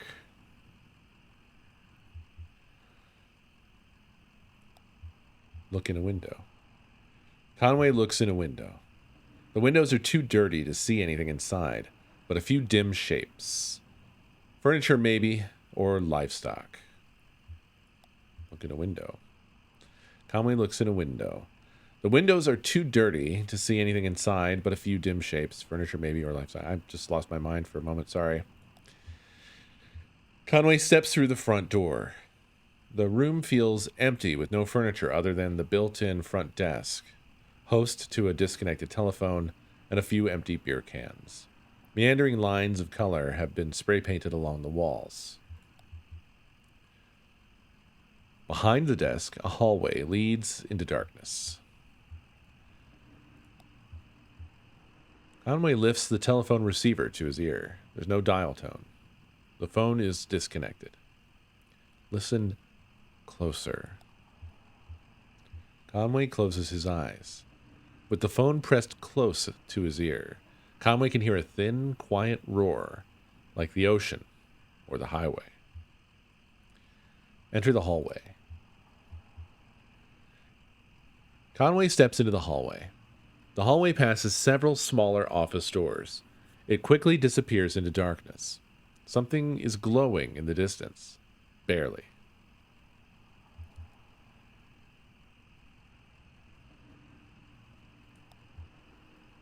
Conway walks to the dark end of the hall. The door at the far end of the hallway is tightly closed, but a warm glow bleeds in from its edges. Conway opens the door at the end of the hallway. The handle is loose, and the door swings open easily. The hallway fills with warmth, light, and the smells of smoke and coffee. About a dozen men and women sit around a campfire in the middle of a large room. Cubicle walls have been cut into pieces, some leaning up against the walls, and some arranged into stacks of firewood. One of the women waves to Conway and offers him an empty chair. It's missing wheels, but it's comfortable and easily adjustable to his height. Someone takes a pot hung above the fire and pours coffee into a styrofoam cup. Conway accepts it, and they all return to watching the fire. That is that on Finney Road. Thank you, Finney Road.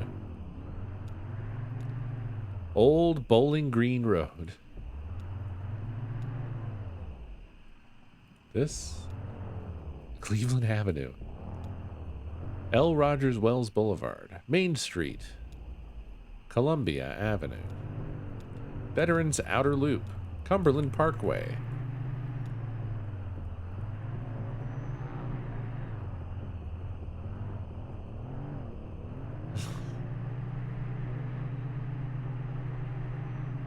Dragonflies. The truck jerks toward the shoulder, nearly run off the road by a swarm of dragonflies. Their wings beat briefly in the headlights and disappear into the night. Amazing. Beautiful. Lovely. Gritterville Road.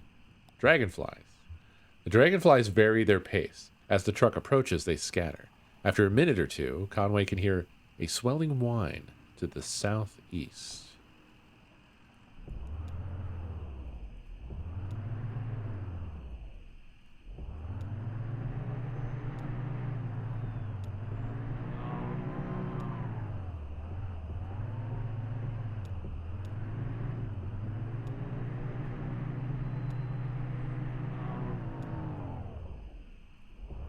Hold on a second, house.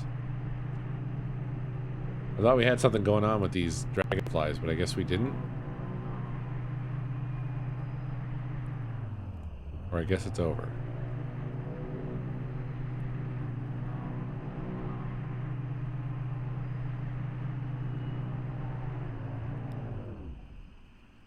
The truck pulls up to a house with an intensely bright porch light.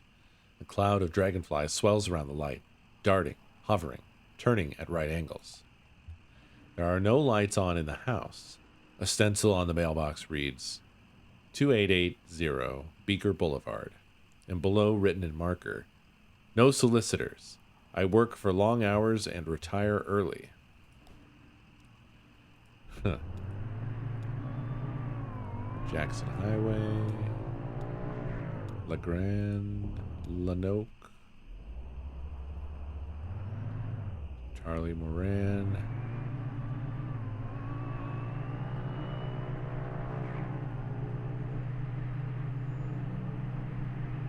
On-ramp? On Hardyville Road? Uh-oh. Oh no. Well, Act 1, Scene 3. Elkhorn Valley.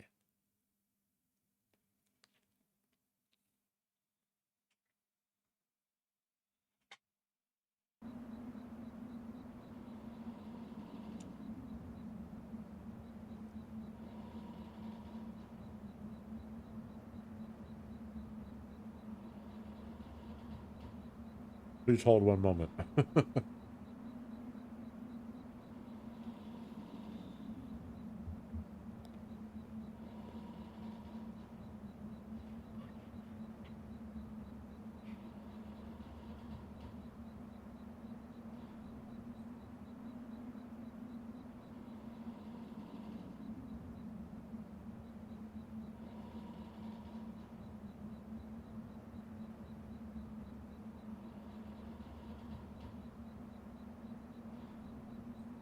Okay. Take it easy, Blue.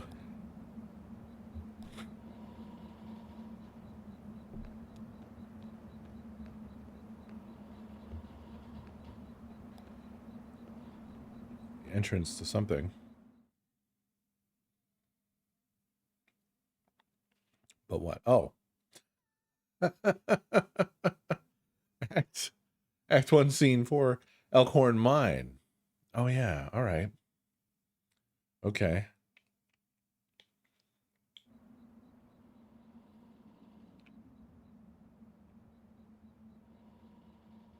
Shannon speaks into the large brick cell phone held up to her ear.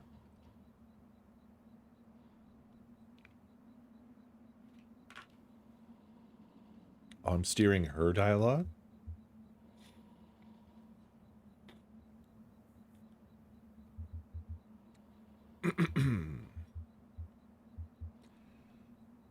Shannon. No, it's fine. I'll figure it out.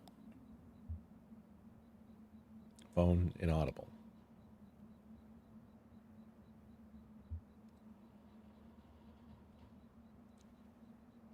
Shannon. But can I trust him not to just change the locks? Phone inaudible.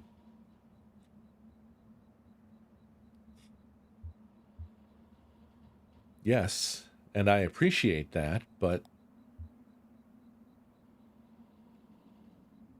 Okay. I'll talk to you tomorrow. Love you. Shannon hangs up the phone and puts it away.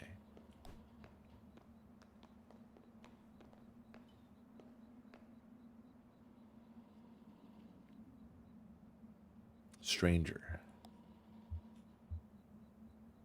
Conway. Excuse me, ma'am. I saw the light was on, and I'm looking for the on-ramp to...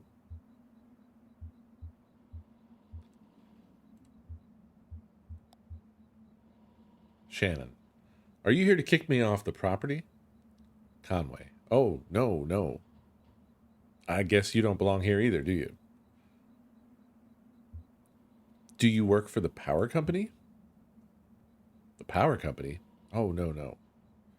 I once worked for an electrician for a few weeks, but I sort of drifted on before I really learned anything. I get it. You're a nomad. Huh. Well, I do drive a lot. Just me and the road mostly, when the sun is out. Is that your job? Driving? Here's what it is. I drive deliveries for a shop called Lysette's Antiques, and I'm out trying to finish the job. You're making a delivery to the mine? Oh, no. I have a delivery for 5 Dogwood Drive, and I can't remember ever seeing that address before. Now I heard I need to take a highway called the Zero. So I met this young lady, name of Weaver Marquez. She sent me this way, and so here I am. Uncommon kind of place for an on-ramp, but that's what it's been like so far anyway with... What? Weaver Marquez, do you know her? So you saw her tonight. I know Weaver. She's my cousin. I'm Shannon Marquez. Ah, you're the one who fixes televisions. That's right. Did she tell you that too? Of course she did.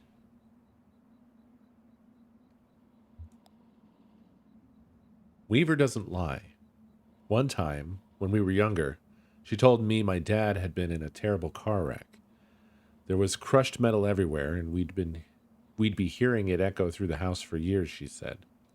I was very upset, crying, and then my dad walked in the door, just came back from a trip to the junkyard collecting scrap, metal to fashion into wind chimes. I read that so strangely. Just come back from a trip to the junkyard, collecting scrap metal to fashion into wind chimes. I was angry, but she said it wasn't a joke, and it wasn't a lie. At the time, I thought she meant it as a riddle or a puzzle. But Weaver's not a puzzle. She's a mystery. So, what are you doing down here, Shannon? I talked to Weaver earlier this evening, too. Or, anyway, she talked to me. It's hard to tell if she's listening sometimes. Weaver told me I had to come down here to the old Elkhorn mine. She said I'd find something I've been looking for. What are you looking for? I'm not exactly sure. I have a few ideas. I'll know it when I see it. I am doing a Kentucky accent. I've been doing it this whole time, Sith. It's not such a bad thing, you showing up now. All told, I'd rather not go down there alone. Your dog should stay up here, though. It's no place for a dog. This is an old mine. It runs pretty deep and tangled. If we're going to go down into it, find your on-ramp or whatever else, we've got to keep our bearings, and I don't want to get turned around. I've got some gear here to measure conductivity, frequency response, stuff like that. Maybe we can find a way to put a signal out ahead, do some analysis, and figure out what kind of topology we're up against. Sure, let's look around.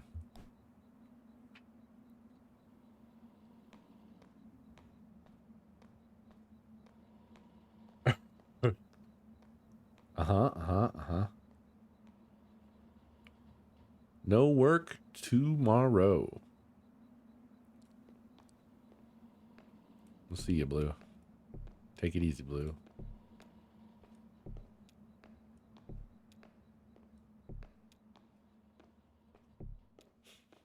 That's such a lovely cursor.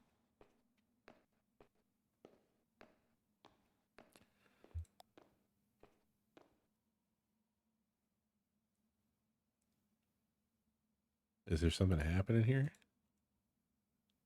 Unfortunately, I think there is, and I can't see it. That runs into the mine's PA system. Do you think it still works? Only one way to find out. All right, give it a whirl.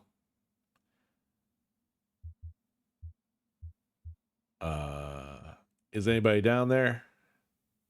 Nothing. Oh, there's no power. Yeah, okay. Even when this old mine was up and running, it was tricky to keep stuff powered. You know, the miners used to have to pay just to run the fans and the lights. Yeah, they got paid in these shitty plastic tokens. Coal script, you know? And if you want to run the fans for a bit to clear the air up, well, you have to put a token in. My parents used to work here. So did Weaver's parents. I guess a lot of folks' parents worked here. Can we power it up? I bet everything... Wow, I can't read. I bet we just have to free up some power for the PA system. Everything is rationed. Here, set up that lamp of yours, and I'll go unplug these ceiling lights.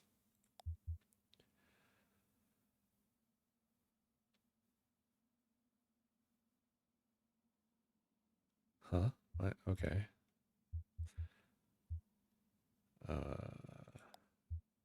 Conway tries to think of something clever to say. I heard the speakers back here crackle a bit. It's on now, right? Try saying something into the mouthpiece. Well, okay, I hear you. We need to measure the echo delay time and figure out how deep the tunnels run. Just make some noises into the mouthpiece.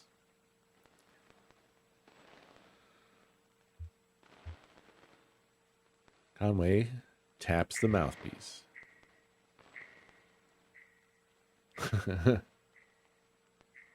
Conway hums a deep tone into the mouthpiece.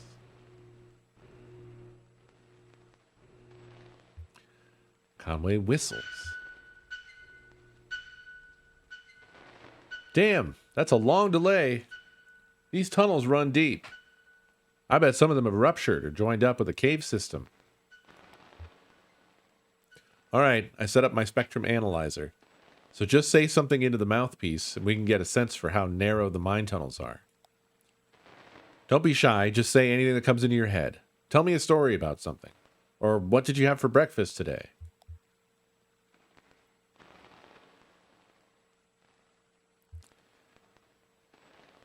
Yeah, here's a story.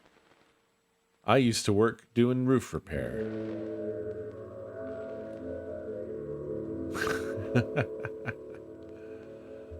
My boss got a real big job out in Louisville.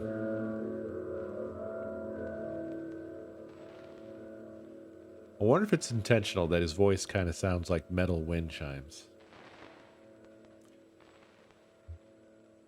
It seemed like a big project, but doable.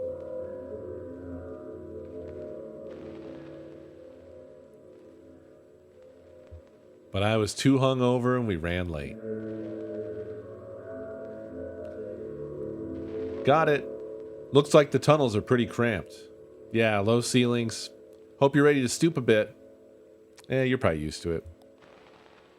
One more test. We just need to know if the air is breathable, or if it's too thin or too dense. Just sit real close to the mouthpiece and breathe. I'll measure the resonance of your breath with the air in the tunnels. Just try to relax. Try to breathe naturally.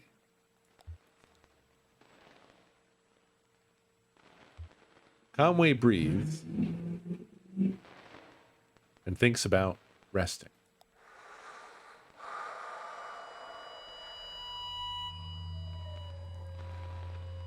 Conway breathes and remembers a moment earlier in the day. Getting some pretty strong readings here. I think we're in good shape, but keep at it for a minute. Conway breathes and visualizes a hot meal. Conway breathes and relaxes as a peal of feedback and loose rock engulfs him.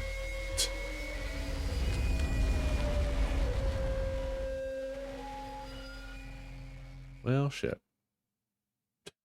All for nothing.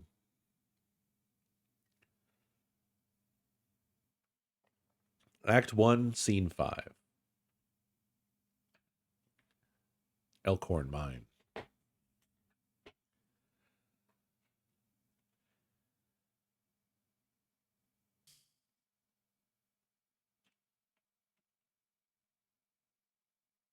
Given the time, and that we have just begun a new scene,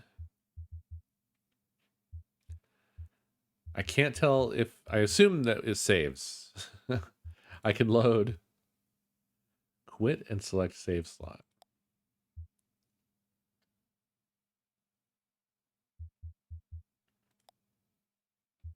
Back to the circle.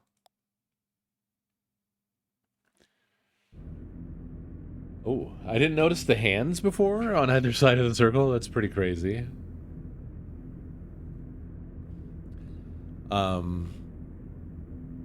Very cool. Very awesome. Very interesting game. I really like it. This is a definitely a unique goatsy. Yeah, they were visible for a moment, Sith, but there's a hand here and a hand here. It is quite large. It's like as tall as the screen on either side.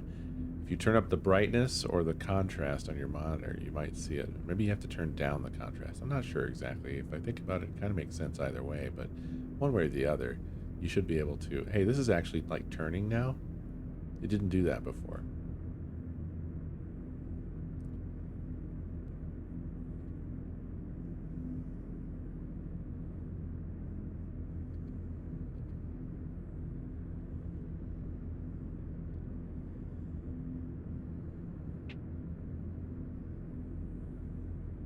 It's on a table. Our view of the table is rotating. It's just kind of hard to tell that because it's so damn dark. Here comes the hands.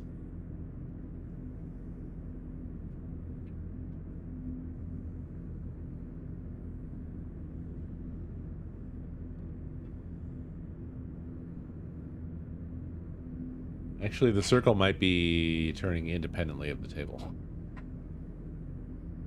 But there is a table with hands resting on the table. You can hit X here to see it clearer. Oh, you're fucking right. You are correct. Whoa. Wait, what? Why does the bobby pin react like this?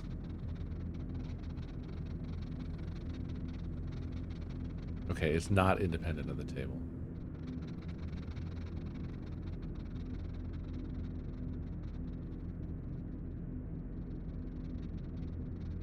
And we're still in Act 1 here.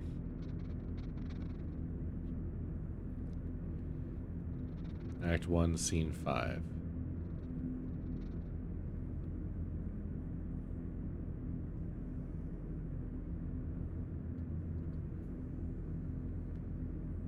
Bobby pin tracks where you left off. Interesting.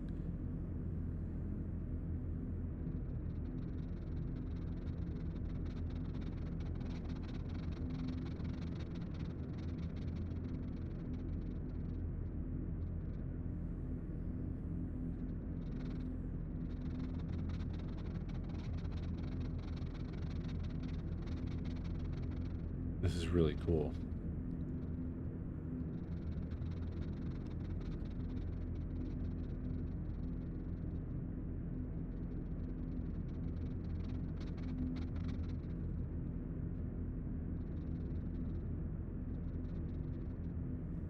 All right. Well, anyway, I will be continuing this presumably tomorrow. So thank you very much for hanging out, everybody. I hope you enjoyed. I certainly did. This is a cool experience. I love these kinds of artsy games. And I'm excited to explore it further. Y'all have a beautiful night. I appreciate you, and I will see you next stream.